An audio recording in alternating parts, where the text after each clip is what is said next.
గురుభ్యో నమః. మనకు ఎన్నో కోరికలు ఉంటాయి. అవి తీర్చుకోవాలని ఆశ కూడా ఉంటుంది. కానీ అందులో కొన్నే నెరవేరుతుంటాయి, కొన్ని నెరవేరకుండా ఉంటాయి. ఆ కొన్ని కూడా మనకు నెరవేరాలి అంటే, ఆ కొన్ని కోరికలను కూడా మనం నెరవేర్చుకోవాలి అంటే ఒక చిన్న పరిహారాన్ని పాటిస్తే చాలు మన కోరికలు అనేటివి నెరవేరుతాయి. ఆ చిన్న పరిహారం ఏంటంటే, మనం ప్రతిరోజు ఉదయాన్నే అన్నపూర్ణాదేవిని ధ్యానిస్తే చాలు అమ్మవారే మన కోరికలు నెరవేరుస్తుంది.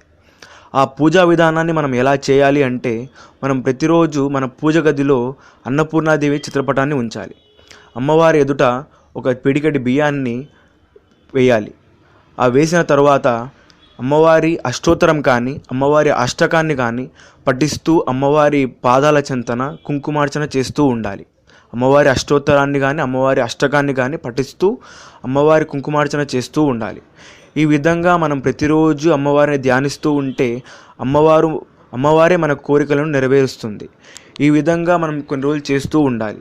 అలాగే మీరు ఆ పిడికెడు బియ్యాన్ని ఎప్పటికప్పుడు ఎత్తిపెడుతూ ఉండాలి. కొన్ని పోగైన తరువాత ఏదైనా ఒక గుడిలో అన్నదానానికి ఇవ్వాలి. ఈ విధంగా మనం అన్నదానానికి బియ్యాన్ని ఇస్తూ ఉండగా మన కోరిక అనేది నెరవేరుతూ ఉంటుంది. మా ఈ వీడియో మీకు నచ్చితే గిన సబ్స్క్రైబ్ చేయండి. Subscribe our channel and get the updates of my channel. Thanks for watching. Om Namah Shivaya.